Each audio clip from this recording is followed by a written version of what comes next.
descubrí que mi hermano planeó el robo que terminó matando a mi padre. Mi relación con mi familia siempre fue relativamente estable, no perfecta, pero funcional. Mi padre, un hombre de principios duros y palabras escasas, había levantado desde cero una pequeña empresa de transporte que, con los años, se convirtió en una fuente sólida de ingresos. Gracias a él, nunca nos faltó nada. Yo trabajaba a su lado desde que terminé la universidad, manejando la parte administrativa, mientras él se encargaba del contacto con clientes y la supervisión en campo. Mi hermano mayor, en cambio, era otra historia. Siempre fue el rebelde, el que apostaba por ideas fuera de lo común y saltaba de negocio en negocio. Nunca logró estabilizarse en nada, y aunque parecía encantador y seguro de sí mismo, muchas veces dejaba una estela de caos detrás. Pese a todo, mi padre lo seguía ayudando cuando se lo pedía, con la esperanza de que algún día sentara cabeza. Yo tenía mis dudas.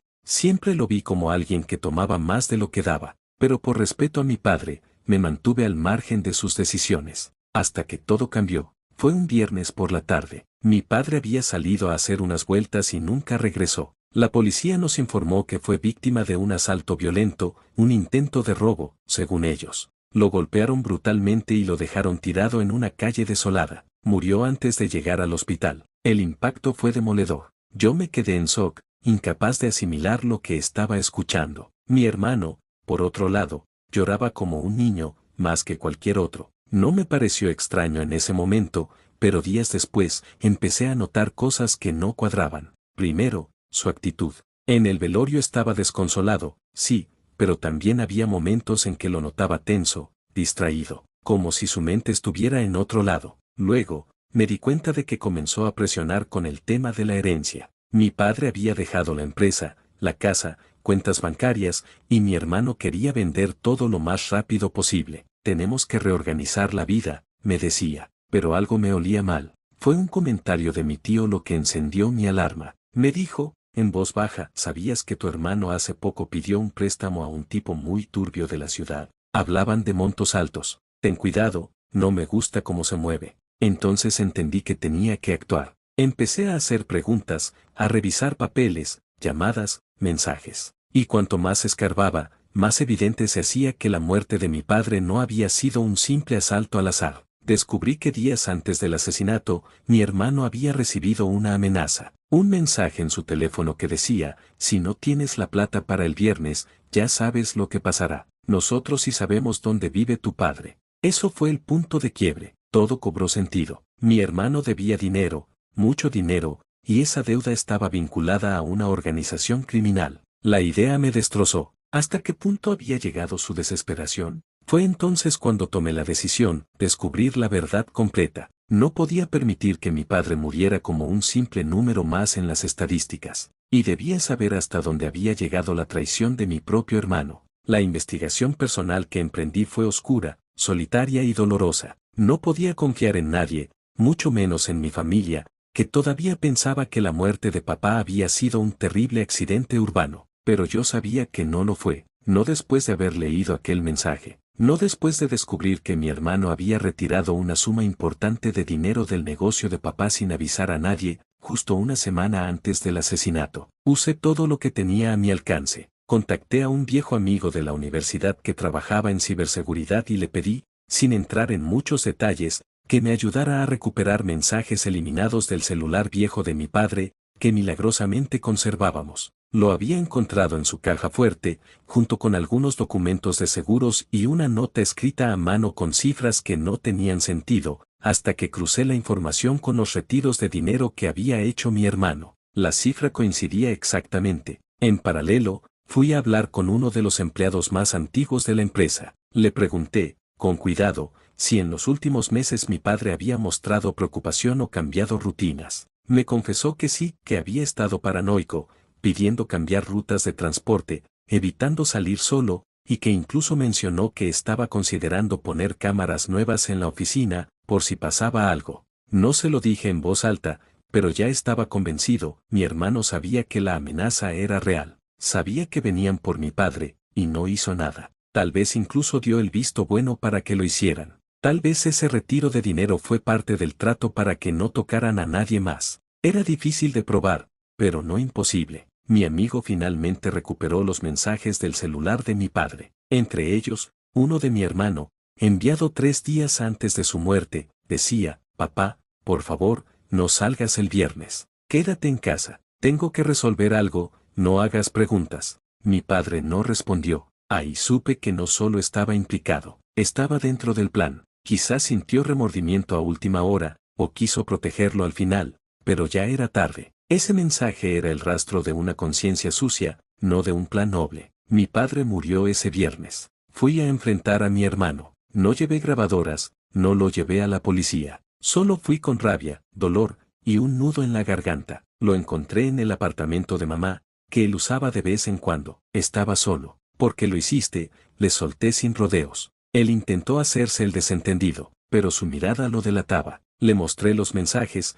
las cifras, el rastro de su desesperación. Se desplomó, lloró, no por culpa, sino por miedo. Dijo que no tenía opción, que lo amenazaron, que si no pagaba iban a matarlo a él, a mamá, a todos. No sabía que lo iban a matar. Solo pensé que lo asustarían. Nunca quise que terminara así, murmuró. Ahí perdí el control. La rabia me cegó. Le pegué, no una, sino varias veces. No sentí alivio, solo más dolor. Cuando recuperé la calma, le dije algo que no se esperaba: vas a pagar por esto. Y no solo con tus lágrimas. Al día siguiente, me presenté ante un fiscal con toda la evidencia. Iba a denunciar a mi hermano por complicidad en el asesinato de nuestro padre. Y también, iba a ayudar a la justicia a encontrar a la organización que lo había forzado a hacer esto. No por él, sino por papá. El fiscal que tomó el caso no tardó en ver el potencial explosivo de la información que llevaba. No solo era un fratricidio encubierto por un aparente robo,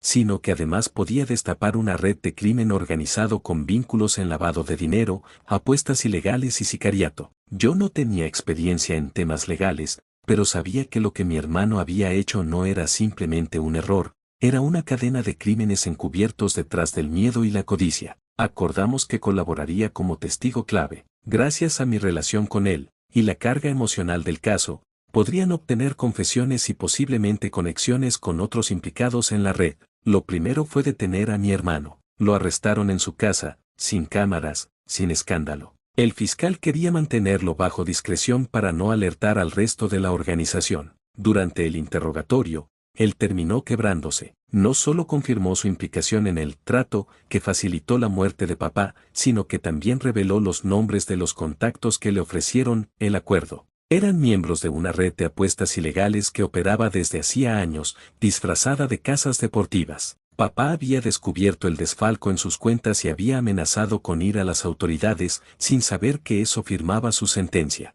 La información llevó a la captura de otros 3 miembros de la red, pero lo que más me impactó fue descubrir cuán profundo había caído mi hermano. No solo estaba endeudado, había vendido información empresarial de clientes, manipulado registros y hasta usado la identidad de mi padre para acceder a cuentas restringidas. Era una traición en todos los niveles. Aunque el fiscal intentó negociar una reducción de pena por su colaboración, yo pedí que se mantuviera la acusación de homicidio por complicidad agravada. Tal vez no fue quien apretó el gatillo, pero sin su ayuda, nunca habrían llegado a mi padre, y él lo sabía. Durante el juicio, estuve presente en cada audiencia. Escuchar su testimonio fue como revivir cada herida. Trató de justificarse, de pintar su decisión como una desesperación humana, como un intento fallido de protegernos. Pero nadie en la sala lo creyó, yo menos. El tribunal lo sentenció a 23 años de prisión sin posibilidad de libertad condicional los primeros 15. No lo celebré, no lloré, no me sentí vengado, solo vacío. Pero sabía que, al menos, la memoria de mi padre no quedaría manchada por una mentira, ni por un silencio cómodo. Con su condena firme, las autoridades intensificaron la operación contra la red de apuestas ilegales. Y ahí fue cuando decidí dar un paso más. Les entregué la documentación de las últimas reuniones que papá había tenido, donde sospechaba que incluso algunos clientes de alto perfil estaban implicados. Aporté todo. Si algo había aprendido de esto, es que quedarse callado solo da poder a los que destruyen. Faltaba lo más difícil: sanar lo que quedó dentro. El juicio terminó, pero yo seguía en modo automático. Dormía poco, hablaba menos. La casa de mi padre seguía como él la había dejado, y no pude ponerle llave definitiva hasta semanas después. Cada objeto, Cada foto, incluso la taza rota en el lavaplatos, eran recordatorios de lo que se había perdido por culpa de una traición. No solo perdí a mi padre, también perdí a mi hermano, aunque él había decidido desaparecer mucho antes de ese disparo. Con el tiempo, la red criminal fue desmantelada casi por completo. Los medios se hicieron eco de la historia, pero mi nombre se mantuvo fuera gracias a la fiscalía. No quería atención. No quería ser el hijo del empresario asesinado por su propio hermano. Quería reconstruir algo dentro de mí, aunque no sabía por dónde empezar. Lo único que tenía era la empresa que había heredado, pero no quería seguir su legado por simple obligación. Así que reestructuré todo. Vendí partes no esenciales, cerré las ramas que estaban contaminadas por las relaciones de mi hermano, y comencé un nuevo camino con el equipo que sabía que papá valoraba. De a poco, la empresa comenzó a tener otro rostro. No más contratos turbios, no más ganancias dudosas. Todo transparente. Incluso lancé un programa para ayudar a personas que habían sido víctimas de adicciones y deudas como las que atraparon a mi hermano. Su historia, por dolorosa que fuera, podía servir como advertencia, como lección. Esa fue mi forma de hacer que algo bueno saliera de toda esa oscuridad. No lo perdoné, no podía, pero no lo odiaba con la misma intensidad. Había días en que soñaba con él, con papá, con cómo era todo antes del desastre. Y en esos sueños, aún éramos una familia. Luego despertaba, y el frío de la verdad se metía en mis huesos. Mi vida cambió por completo. Nunca pedí justicia con sangre, ni venganza ciega. Solo quise la verdad. Y la verdad, por más dolorosa que sea, te da algo que ninguna mentira puede ofrecer: paz.